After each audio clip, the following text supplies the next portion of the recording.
These are the deadliest video games. So in 2017, two guys were 1v1ing in Call of Duty when the loser decided to swat the other player. Unfortunately though, the address is wrong and the cops pulled up on a random person who had no idea what was going on and they killed him for not cooperating. A man named Chris Staniforth died after playing Halo for 12 hours straight thanks to a blood clot in his leg. Worse than this though was a Taiwanese man named Chang Rong-yu who was playing League of Legends for 23 hours straight without sleep before collapsing and dying. And then also a Korean man named Kim Kung-jae who died after playing Mew for 86 hours straight without sleep or food. In 2003, an Alabama man committed Grand Theft Auto in real life, killing 3 people and stealing their car, stating, "Life is like GTA, everybody's gotta die sometime." A 16-year-old named Daniel Petrick killed his mom and almost killed his dad because they took away his Halo 3 disc. This is similar to a 10-year-old boy who killed his mother after she refused to buy him a VR headset on Amazon, and then he ended up taking her Amazon password afterward and buying it for himself. And finally, an arcade game from the 80s called Polybius apparently caused everyone who played it to experience seizures, amnesia, night terrors, and some people even death, with the psychological aspect being so bad that they had to ban it forever. That's crazy. Here are diseases that no longer exist. So smallpox was officially eradicated in 1980, making it the first and only human disease that is completely wiped out. It killed 300 million people in the 1900s, but thanks to vaccinations, it now only exists in labs in the US and Russia. Guinea worm disease is expected to officially be the second human disease ever eradicated, as there's only 10 human cases left in the world. In the 1980s, there was millions of cases per year. Polio is down 99.9% since 1988, and wild polio only remains in 2 countries. At this point, it's only a matter of time before it's completely solved for. Hepatitis C is the only chronic viral illness that we can now completely cure with a short course of oral medication, solving over 95% of cases. It's not completely eradicated, but it's medically solved. Acute lymphoblastic leukemia also has had great development, as the 5-year survival rate for the once fatal cancer is now over 90% for children. And finally, for about 26 years, the US was measles-free, but recently it's made a comeback thanks to a slippage in vaccination rates that have caused it to spread to now thousands again. Otherwise though,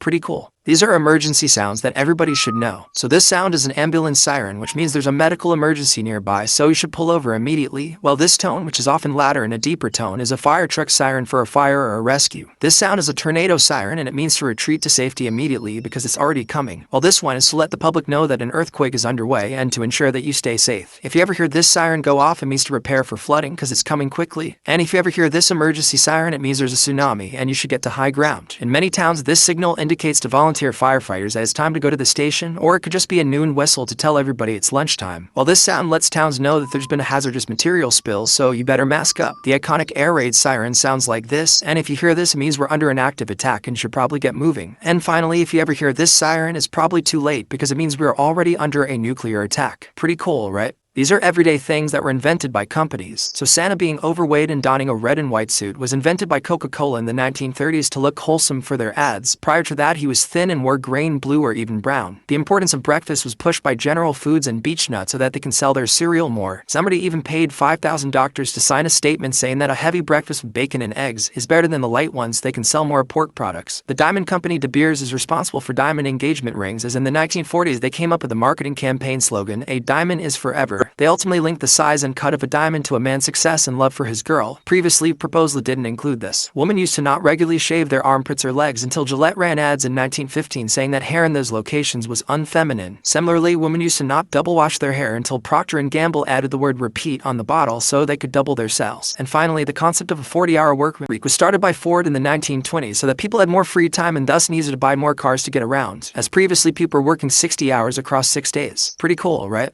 Here are fake places that actually exist. So Central Perk is an official coffee shop in Boston and now New York City that was originally based on the coffee shop in Friends. Similarly, there's a few Quickie Marts from The Simpsons across the United States, specifically in Myrtle Beach, South Carolina and Orlando, where you can even purchase Simpson-themed items like Duff Beer. Bubblegum Shrimp Company was a fictional restaurant chain from Forrest Gump that has since turned into an actual restaurant chain with dozens of locations worldwide serving shrimp. Casa Bonita, which was parodied by South Park many times, went bankrupt but was actually revived by the South Park creators who now own it and made it completely like they depicted it in the show. Perhaps more iconic than this though is Holiday Inn, which was originally a fictional hotel that was only open for holidays in the 1942 movie Holiday Inn and has gone on to become a real thing and arguably the most successful hotel chain in the entire world. And finally, Los Pollos Hermanos from Breaking Bad is an actual restaurant that can be visited under the name Twisters that serves slightly different food from the show, but otherwise has the same front and inside as you'll see in the show. Pretty cool, right? Here are fake places that actually exist. So Central Perk is an official coffee shop in Boston and now New York City that was originally based on the coffee shop in Friends. Similarly, there's a few Quickie Marts from The Simpsons across the United States, specifically in Myrtle Beach, South Carolina and Orlando, where you can even purchase Simpson-themed items like Duff Beer. Bubblegum Shrimp Company was a fictional restaurant chain from Forrest Gump that has since turned into an actual restaurant chain with dozens of locations worldwide serving shrimp. Casa Bonita, which was parodied by South Park many times, went bankrupt but was actually revived by the South Park creators who now own it and made it completely like they depicted it in the show. Perhaps more iconic than this, though, is Holiday Inn, which was originally a fictional hotel that was only open for holidays in the 1942 movie Holiday Inn, and has gone on to become a real thing and arguably the most successful hotel chain in the entire world. And finally, Los Pollos Hermanos from Breaking Bad is an actual restaurant that can be visited under the name Twisters that serves slightly different food from the show, but otherwise has the same front and inside as you'll see in the show. Pretty cool, right? Here are famous people you've never heard of. So Susan Bennett is the voice actress behind Siri and has since technically been in direct communication with over 1 billion people through her voice. Thomas Midgley Jr. was an engineer responsible for developing leaded gasoline and Freon, both of which destroy the ozone, and he's said to have had the most disastrous impact on the atmosphere of any single organism in Earth's history. Vasily Arkhipov was a Soviet Navy officer who, during the Cuban Missile Crisis, refused to launch a nuclear torpedo against a U.S. destroyer, which arguably stopped World War III and nuclear fallout. Norman Borlaug was an agronomist who developed disease-resistant wheat that saved over 1 billion people from starvation in India and Pakistan, making him one of the most important people in history. Also important, though, was Maurice Hillman, who single-handedly developed 40 vaccines, including those for measles, mumps, Hep A and B, and chickenpox, meaning that nearly everybody carries his work in their bloodstream. And finally, Justin Rosenstein developed the like for Facebook, which means that that product across all social media platforms has been interacted with hundreds of billions of times. Pretty cool, right? This is food that used to be banned. So in the 1900s, margarine had to be dyed bright pink so consumers wouldn't mistake it for pure butter. It wasn't until 1967 that the dairy industry decided to stop fighting against it. Absinthe was banned in the United States and Europe up until 2007 because it was thought to have caused hallucinations and insanity due to the wormwood that was in it. Blackcurrant was banned in the United States until 2003 because they produced spores that killed white pine trees. This is actually why purple food in the United States is grape flavored, while in the UK and other countries is blackcurrant. Red dye number 2 was banned in the United States in 1976 because it was found to have caused intestinal tumors in rats. It was for this reason that the US changed to instead adopt Red 40 and Red 3. It's also the reason that M&M's temporarily killed off their Red M&M for 10 years back in the 70s and 80s. Kinder Surprise eggs have been banned in the United States since 1938 because they violate our no toys in food policy, though Kinder Joy eggs have circumvented the law since they now have the toy and the cream in 2 separate halves. And finally, haggis was banned in the United States in 1971 because we're not allowed to eat livestock lungs, but